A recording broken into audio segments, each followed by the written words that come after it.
Hey guys, welcome back here to today's edition of Intuitive Angling, and appreciate you guys swinging by the channel for today's episode. Got a fun little video for y'all today. We're going to be talking about the 4 or 5 things that really trigger the most sensitive viewers that I have into just like, having a meltdown. It's like anytime I talk about these topics, I get about, 10-15% of the viewership out there that just, they're thin-skinned or whatever, and they just freaking go off into left field with their comments with it. So I'm going to talk about today, guys, the 4 or 5 different topics that always set these people off. Sort of give you guys my analysis out a little bit, because one of the things I'm going to start doing here on the channel is a lot of those comments that I get, I've done the hater comments before. You've seen me talk about it, but I'm going to start posting the comments as far as in text. So I'm going to post the comments and the people's names and their pictures that make these comments so everybody can see who they are, because it is public. I mean, they're putting it on a public social media platform, so there's nothing wrong with me sharing it, but I get a little tired of it after a while. So we're going to get into that in today's video, the topics that really send them over the edge here. Also, guys, for get started, thank you very much for everybody that does support Intuitive Angling here, man. I know that we got some people that hate the channel, but we got a ton of people that love the channel. And if you're one of the supporters of the channel, big thank you from me and my family. We really appreciate it. Appreciate you guys using all the links in the description and subscribing to the channel and just all the kind comments. Thank you very much for all that. Appreciate it. Okay, guys, I was thinking about this. There's quite a few topics that set people off. I mean, I could probably list 20 of them, but there's 4 or 5 that really get them fired up with this. And like I said, I guess a lot of people are just thin-skinned and they can't have a civil dialogue, or they can't, have a civil discussion. They have to go off into left field and throw F-bombs and cuss and threaten me and all this type of stuff. So I don't know. That's just sort of the way that, I mean, there's a lot of people in our society like that. It's not just in my end of it, but the type of people I'm talking about, those thin-skinned, very snowflakey types that just everything bends them out of shape. Okay, so here it is. Here's the 4 or 5 that really go into it. And I'm sort of going to go into it in the order of the vitriol that they send with it. So first one I'm talking about is anytime that I talk about back reeling. If I talk about, the fact that I don't use a drag, which I don't, I back reel on my spinning reels 100% of the time. And I very seldom use a drag on my bait caster. I thumb the bar on it. And by back reeling and thumbing it, that's what I always talk about in the videos, is you can control the tension a lot more consistently and a lot more precise. I don't care how good your drag is on your spinning reel or your bait caster, you simply cannot control it as precisely as if you thumb it or back reel it. There's no discussion or debate on this. That's just the way it is. A lot of people that are adamant about that have never, spent the time to learning the art of back reeling or learning the art of thumbing, because it is an art form. It takes longer. It takes a little bit more diligence, practice, but once you do it, it is the number one thing with it. So back reeling really gets the haters out there. Sort of in line with that, the next one is anytime I talk about the fact that I don't use braid to fluorocarbon. We've talked about this in the videos, and if you're not familiar with it, guys, I use straight fluorocarbon. I either use straight braid, like on topwater frogs, occasionally for punching mats or something, heavy flipping situation, or I use straight fluorocarbon, or I use straight mono for like topwaters. I do not use braid to fluorocarbon on a spinning rod. There's no reason that you should do that. And I try to make the point is, going to braid to fluorocarbon, you know how many more bites it's going to get you? 0. It's not going to get you any more bites by using braid to fluorocarbon. Probably takes away from the bites, because, you can see, I don't care how long your leader is, in clear water, you can see braid coming down in the water. So if a fish can see and detect a minnow at midnight in 20 foot of water, you can't tell me that they can't see some yellow line going down 20 foot into the water, even if there's a leader on it. That on the top of the fact that you got 2 knots, you got two weak links that you have to mess with. A lot of people, when they use braid to fluorocarbon, it discourages retying because they don't want to have to mess with tying 2 knots, so you break off more. I talked about this before, guys. I would have won the U.S. Open on Lake Mead several years ago, but in the U.S. Open, it's a combined weight. In other words, your co-angler and the boater, you share the weight of the fish you catch. So, say for example, if I catch 4 fish and my co-angler catches 1, I get the credit for 5 fish with his 1 fish. And in this particular tournament, my co-angler broke off his braid to fluorocarbon knot twice in the tournament on 2 big smallmouth. That if he would have got either one of those in, I'd have won the U.S. Open. So I've seen it firsthand fail. So from that standpoint, I'm not a fan of braid to fluorocarbon. I think it's a terrible thing to do. I think that most people that use braid to fluorocarbon, they do it because they see pros and stuff doing it. But I can tell you right now, I don't care if you see, you see those Elite Series guys up at Lake Erie catching, 22, 23 pound bags on braid to fluorocarbon. That's not helping them catch 22, 23 pound bags. My argument is if they're using straight fluorocarbon, instead of catching 23, they catch 24. There's no benefit to it other than that. And that's from somebody. I spent an entire year experimenting with it. I spent a year using braid to fluorocarbon just because I wanted to learn if that was the thing. And throughout my experimentation versus the experience I had with straight fluorocarbon, I go to straight fluorocarbon, but that just really pisses everybody off when I talk about that. Okay, the second one is any time that I talk about climate change / environmental issues. Now, this is one that I do not understand. I don't understand why, as a collective group, bass anglers tend to vote against their own best interest a lot of times when it comes to environmental issues. Because if you love to hunt and fish, you should be unbelievably protective of your playing field, which is having clean water, clean air, and having an environment to be able to hunt in. So I talk a lot about climate change issues, talk a lot about overdevelopment that's eating up wildlife habitat. And anytime I mention the word climate change, guys, I hear the same thing. Randy, you lost me at climate change. Climate change is a hoax. Blah, blah, blah. Climate change is fake. It's just there's an agenda.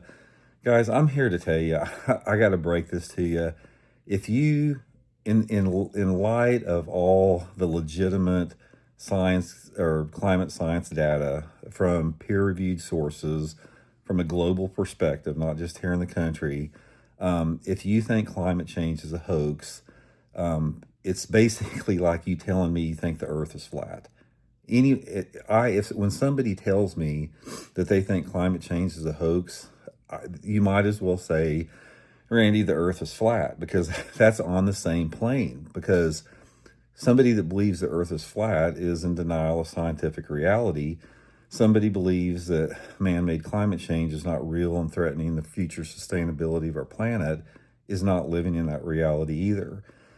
Problem with this, and this is what sets a lot of people off, is I've tried to explain how this works. The fossil fuel industry, guys, has spent billions of dollars over the past 25 or 30 years in trying to influence public opinion on climate change to protect their own profits. And what they've done is they've effectively muddied the water. They've muddied the water to the fact where there's been so much misinformation put out there and disinformation that people don't know what to believe. They put lobbyists in Congress that have lobbied against any type of climate change initiative. And most importantly, is they've installed very effectively on both the state and national level politicians that vote against climate change legislation or any type of environmental protections. The dismantlement that we see right now is just unprecedented. And they do that to protect profits, because when you're a fossil fuel company that's making billions of dollars of profit every quarter, you're going to fight tooth and nail against any type of any energy technology. You're going to fight against wind. You're going to fight against solar. You're going to try to say solar and wind is so expensive. You're not going to try to vote or try to pass any type of budget legislation that can develop an infrastructure to transmit that particular type of energy. You're going to try to undermine that to keep fossil fuels as a primary energy source The problem with that is the United States is getting left behind. All these other countries are developing green energy technology and the economic financial boom that's coming with that. And we're living back in the 18th century, still burning coal and oil.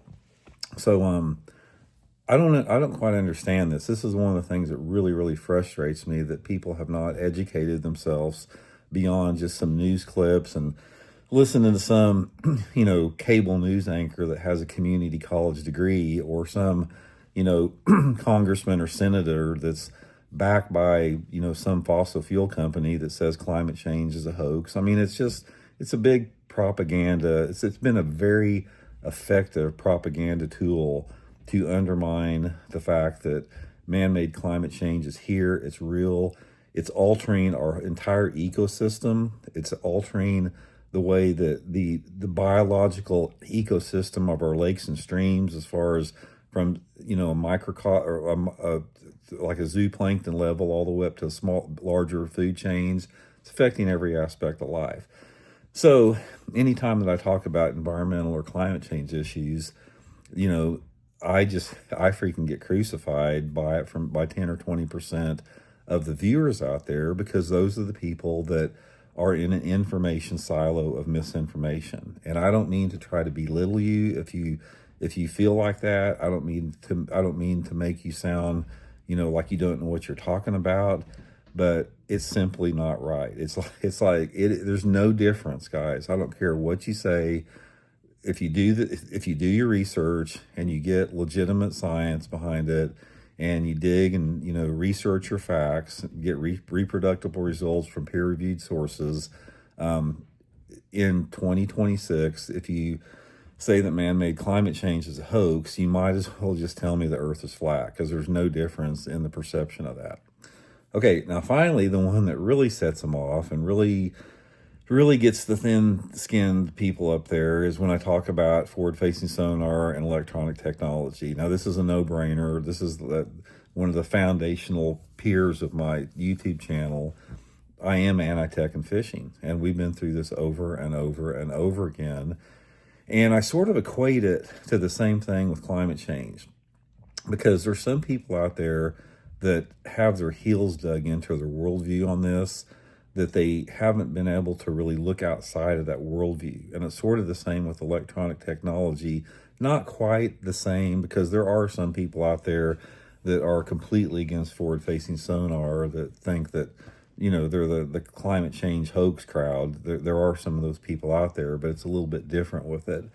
But one of the things that I get a tremendous amount of hate from a lot of different people, podcasters, other YouTubers, some fishing pros out there, is my, really hardcore stance against technology and fishing, and which isn't going to change. I'll just dig my heels in further with it, because technology to that level, guys, has nothing to do with fishing. Fishing and technology is not compatible.